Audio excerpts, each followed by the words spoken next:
UKLO 1 year masters. No IELTS required up to 5 years visa. High visa success rate. నమస్తే, welcome to hit TV. నేను శ్వేత. ఈరోజు మనతో పాటు మన స్టూడియోలో ప్రముఖ ఆస్ట్రాలజర్, దేవి ఉపాసకులు బ్రహ్మశ్రీ సుభాష్ శర్మ గారు ఉన్నారు. నమస్తే సుభాష్ శర్మ గారు. సుభాష్ శర్మ గారు, మా హిట్ టీవీలో మీది మొదటి ప్రోగ్రామ్ కాబట్టి త్వరలో వినాయక చవితి రాబోతుంది.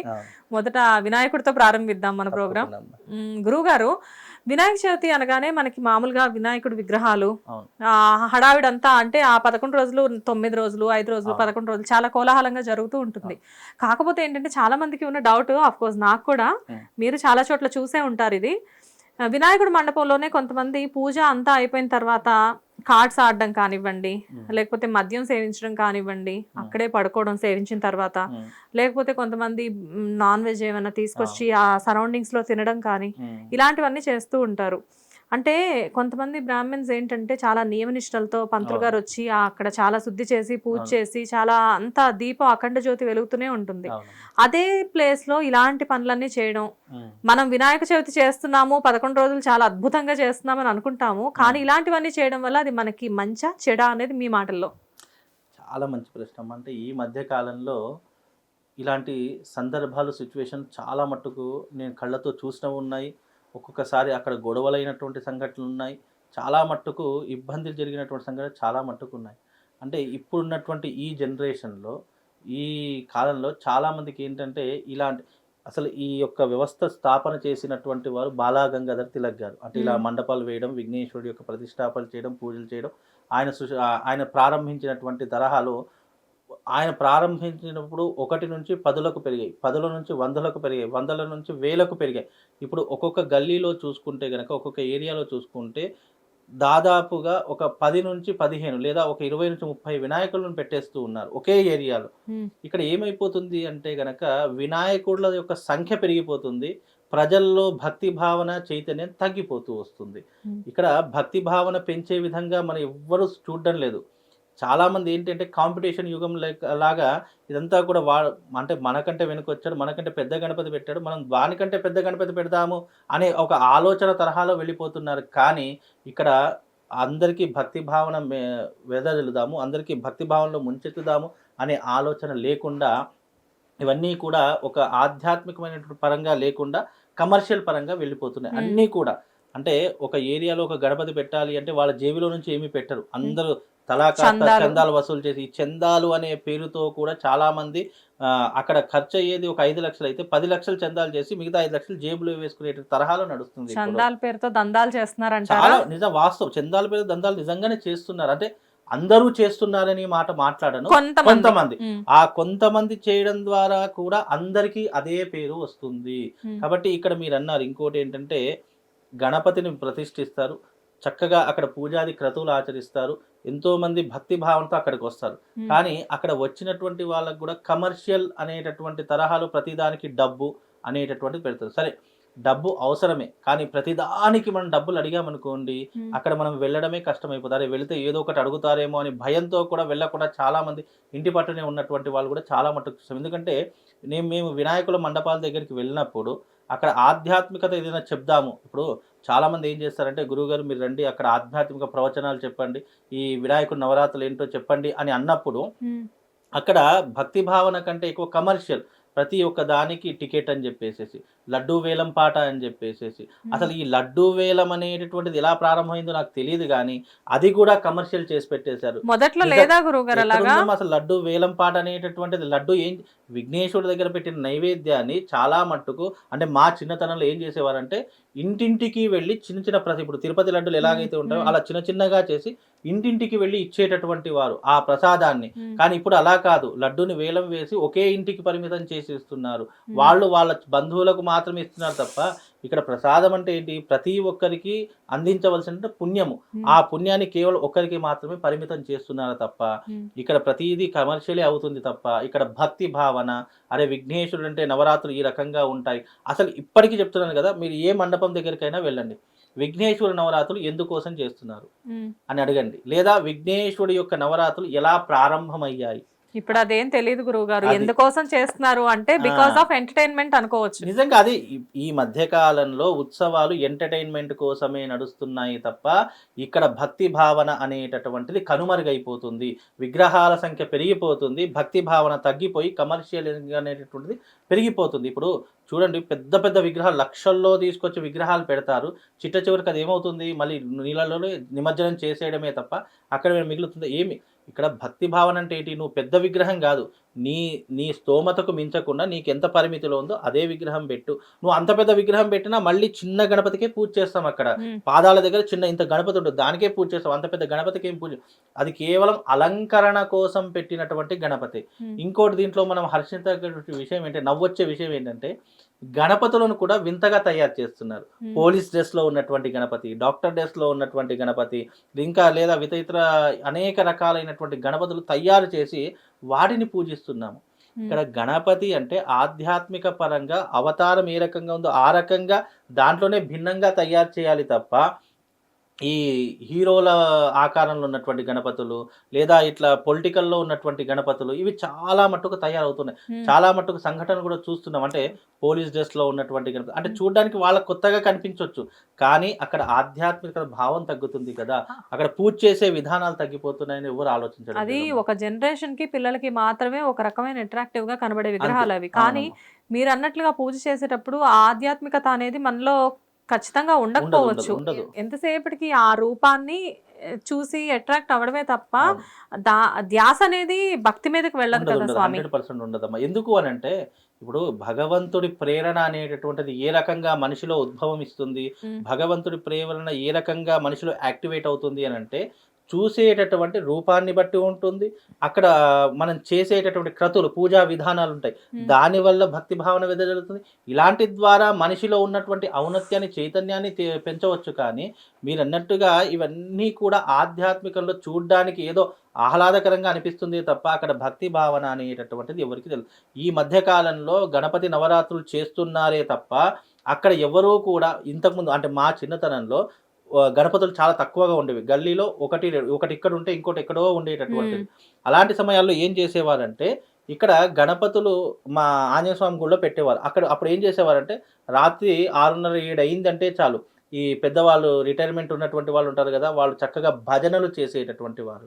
భజనలు చేసి ఆధ్యాత్మికతను పెంచేటటువంటి వారు. అరే ఇక్కడ గణపతి ఇక్కడ పెట్టారు, మీరందరూ వచ్చి మొక్కి వెళ్ళండి, మీకు చక్కగా విద్యాబుద్ధులు వస్తాయి, చక్కగా మీకు జ్ఞానం వస్తుంది అని ఇలా చెప్పి గణపతి యొక్క వృత్తాంతాన్ని చెప్పేటటువంటి వారు. అరే నువ్వు చవితి రోజు చంద్రుని చూసావు కదా, నీకు నీలాపనిందలు వస్తాయి, నువ్వు సాయంత్రం వచ్చేసి చక్కగా గణపతి దగ్గర పూజ చేసుకో, నీలాపనిందలు రావు అని చెప్పేసి ఇలా ఆధ్యాత్మికతను పెంచేటటువంటి వారు. అంటే మనం ఏదైనా తప్పు చేస్తే, అరే నువ్వు దేవుడి దగ్గరికి వెళ్ళి ప్రసాదం పంచు, నువ్వు దేవుడి దగ్గరికి వెళ్ళి ఈ రకంగా పూజ చేసుకో, నువ్వు దేవుడి దగ్గరికి ఈ రకమైన సేవ చేసుకో అని ఇలా ఆధ్యాత్మికతను పెంచేవారు. కానీ ఇప్పుడున్నటువంటి తరహాలో ఎవరు అలా చెప్పడం లేదు, ఎవరు కూడా అలాంటి పద్ధతులే పాటించడం లేదు. అంటే విఘ్నేశ్వరుడు దేనికి కారకుడు, విఘ్నాలను దూరం చేయడానికి, జీవితంలో మనం చేసినటువంటి పాపాలను తొలగించుకోవడానికి. ఇప్పుడు పాపం ఏ రకంగా తొలగించుకుంటాం, ఇలాంటి దైవిక పరమైనటువంటి కార్యక్రమాల ద్వారా తొలగించుకుంటాం. అందులోనూ మీరు ఎప్పుడైనా గమనించండి, భూలోకం అంటే ఈ భూమి మీద 9 రాత్రులు పూజలు అందుకునేటటువంటి వారు ఇద్దరే దేవతలు. ఒకటి దేవి శరత్ నవరాత్రులు 9 రాత్రులు జరుగుతాయి, అందులోనూ గణపతి నవరాత్రులు 9 రోజులు. మిగతా ఏ దేవుళ్ళకు కూడా నవరాత్రులు లేవు, ఉత్సవాలు ఉన్నాయి. పక్షోత్సవాలు, మాసోత్సవాలు అనేటటువంటి ఉత్సవాలే ఉన్నాయి తప్ప ఇక్కడ నవరాత్రులు అనేటటువంటివి కేవలం అమ్మవారికి, గణేశుడికి. ఎందుకు అంటే దీనికి ఒక శ్లోకం ఉంది, కలహు చండి వినాయక.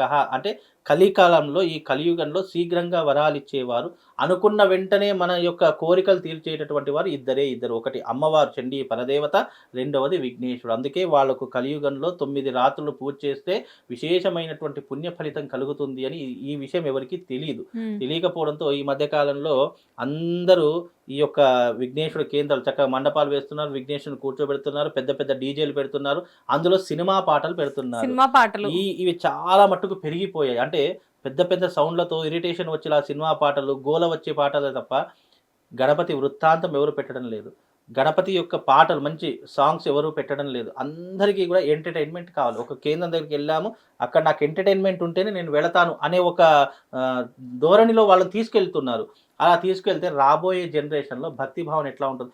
అందులోనూ మన హిందువుల మీద మనమే విమర్శ చేసుకునేటటువంటి పరిస్థితిలో ఉన్నాం. ఒక క్రిస్టియనో ఒక ముస్లిమో కాదు, మన మీద మనమే విమర్శ చేసుకునే దుస్థితికి దిగజారుతున్నామంటే అది మన తప్పే కదా. ఇప్పుడు మనం ఒక హిందువులము అని చెప్పి ఎంత గర్వంగా చెప్పుకోవాలి అంటే, నువ్వు అక్కడ మనం హిందువులుగా ఆచరించే పద్ధతులు ఆచరిస్తేనే కదా మనం చెప్పుకోగలము. అలా కాకుండా ఎవడో వచ్చి చెప్పేటటువంటి రీతిలో మనం ఉన్నామంటే తప్పు మనది, వాళ్ళది కాదు అని చెప్పేసి మనకి అర్థం చేసుకోవాలి. కానీ ఒకటి గురువు గారు, ఆఖరికి ప్రసాదాలు ఇంతకు ముందు పూజ అయిపోయిన తర్వాత కాస్త పులిహార, చక్కెర పొంగలి ఇలాంటి ప్రసాదాలు పెట్టేవాళ్ళు. ఇప్పుడు చూస్తే ప్రసాదాలు కూడా రోటీలు, నాన్లు, పన్నీర్ కర్రీలు ఇలాంటివి పెడుతున్నారు. ప్లస్ పరిశుభ్రత అనే మాట కూడా అక్కడ చాలా తక్కువే అనుకోవచ్చు.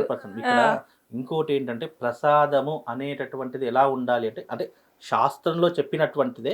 నేను ఏదో సొంతంగా ప్రసాదము అంటే శుచిగా శుభ్రతగా మడితో వండినటువంటి ప్రసాదం భగవంతుడికి పెట్టడం అనేటటువంటిది సాంప్రదాయము, పద్ధతి. మనకి ఎప్పుడైనా హైందవ సాంప్రదాయం ఎలా పుట్టింది? మనకు వేదము నుండి జ్యోతిష్యం పుట్టింది, జ్యోతిష్యం నుండి సాంప్రదాయం పుట్టింది, సాంప్రదాయం నుండి మనకు ఆచారం పుట్టింది, ఆచారం నుండి మనకు వ్యవహారం పుట్టింది. ఇలా ఒకదానితో ఒకటి ముడిపడి ఉన్నటువంటిదే సనాతన ధర్మం. ఇలా మనకు ఒక ప్రసాదము అనేటటువంటి పెట్టేటటువంటి విధానంలో నువ్వు ప్రసాదం ఏదైనా పెట్టు, నేను ఇది కాదు అని అన్నాను. ఎందుకంటే మనం భక్తితో మనము కాస్త అటుకులు పెట్టినా భగవంతుడు స్వీకరిస్తాడు. కానీ అది నువ్వు ఎక్కడి నుంచో కొనుక్కోవచ్చో, లేదంటే మీరు అన్నట్టుగా ఈ రోటీలు ఇవన్నీ పెట్టడం ద్వారా అక్కడ ఆధ్యాత్మికత రాదు.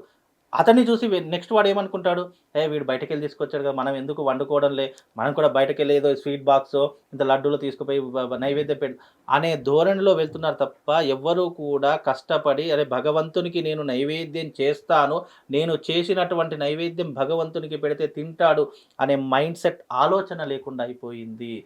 కనీసం ఒక 10 నిమిషాలు భగవంతుని కోసం కూడా కేటాయించకపోతే, ఏదైనా రేపు చిన్న కష్టం వచ్చింది, లేదంటే ఏదైనా బాధ కలిగింది, ఏదైనా దుఃఖం కలిగింది, అయ్యో దేవుడా నేను ఏం పాపం చేశాను, నాకు ఇట్లాంటి పరిస్థితి ఇచ్చావని చెప్పి మళ్ళీ భగవంతుని తిట్టుకునే పరిస్థితి వస్తుంది తప్ప, నువ్వు ఎప్పుడైనా భగవంతుని కోసం ఈ రకమైనటువంటి అంటే కనీసం ఒక 10 నిమిషాలైనా భగవంతుని కోసం కేటాయించాం.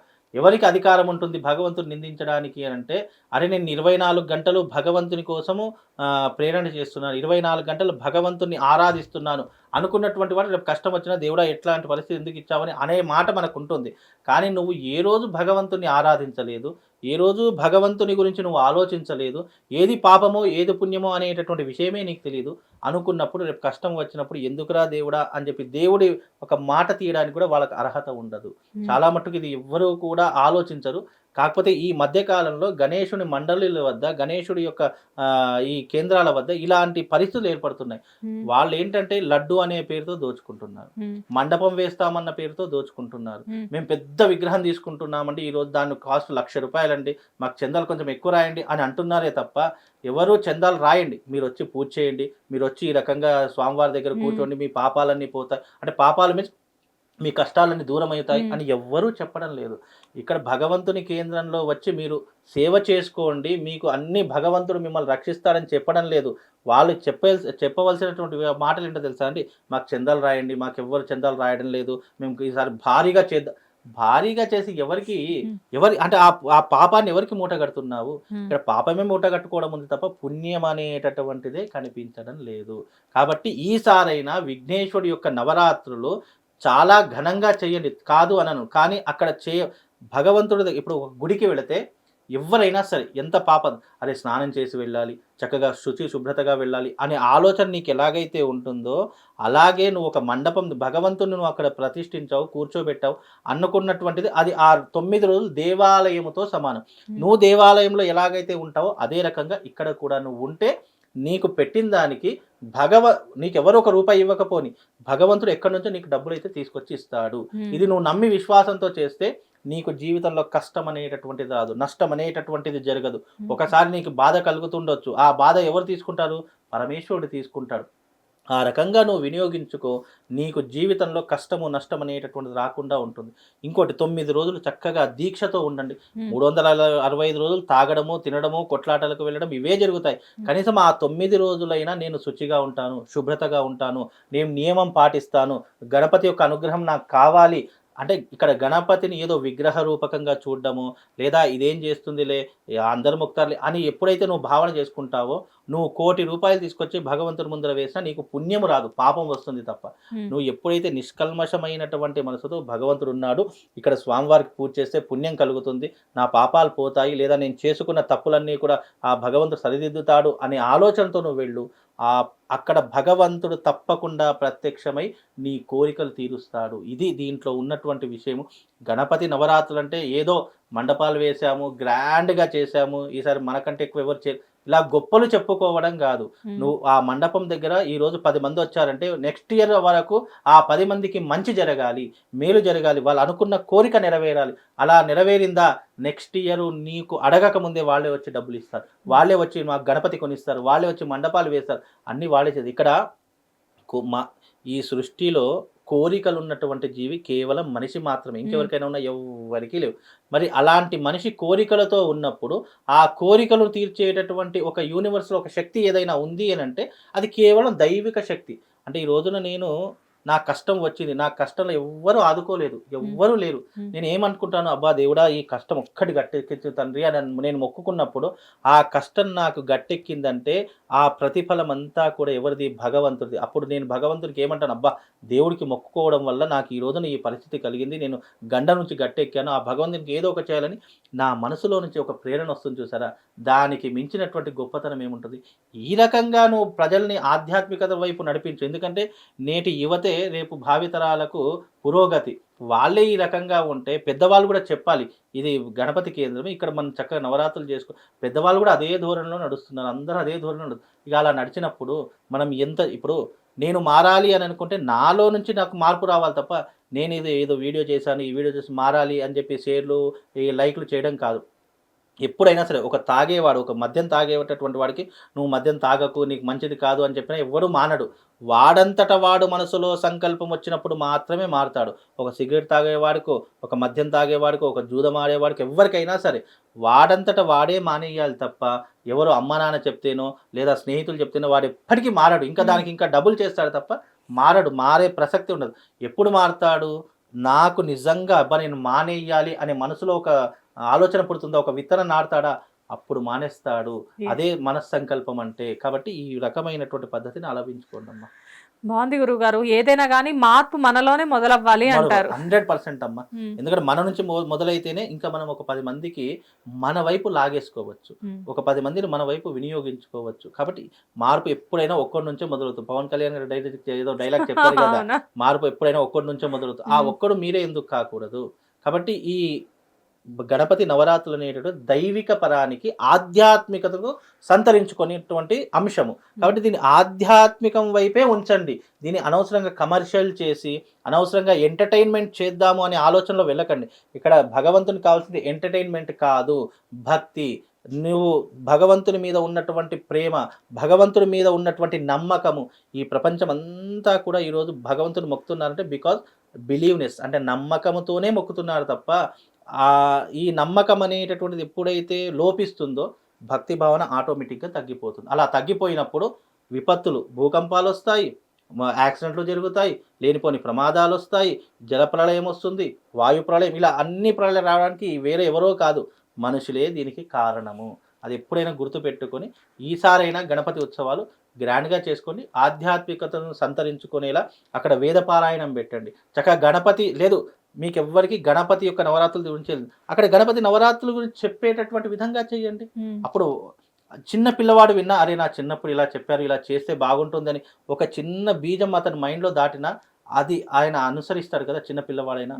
అలా అనుసరించేలా చేస్తే అన్నీ హ్యాపీగా ఉంటాయి. అప్పుడు భగవంతుడు మనకు కష్టం వచ్చినప్పుడు ఇక మనం అడగాల్సిన అవసరం లేదు. అమ్మకు నాకు దెబ్బ తాకింది, ఈ టైంలో ట్యాబ్లెట్ వేయాలని మనం చెప్పాల్సిన అవసరం లేదు.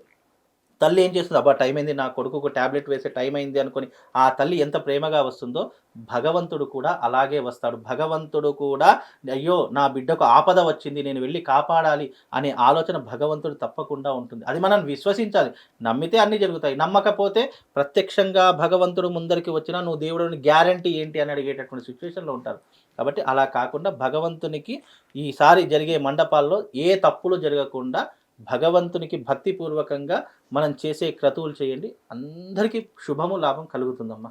చాలా చక్కగా వివరించారు గురుగారు. చూసారు కదా ఈరోజు మన ఎపిసోడ్ ఎంత అద్భుతంగా జరిగిందో. వినాయక చవితి త్వరలో వస్తుంది. ఇలాంటి నియమాలన్నీ పాటించి ఈ సంవత్సరమైనా వినాయక చవితిని నియమనిష్టలతో చాలా అద్భుతంగా జరుపుకుందాం. నమస్తే గురుగారు. శ్రీమాత. హిట్ టీవీ యాప్ ని డౌన్లోడ్ చేసుకోండి. ఇందులో short news, live news, entertainment movies అన్ని అవైలబుల్ గా ఉన్నాయి. Please download Hit TV app. Hit TV app. Hit TV యాప్ని ఫ్రీగా డౌన్లోడ్ చేసుకోండి.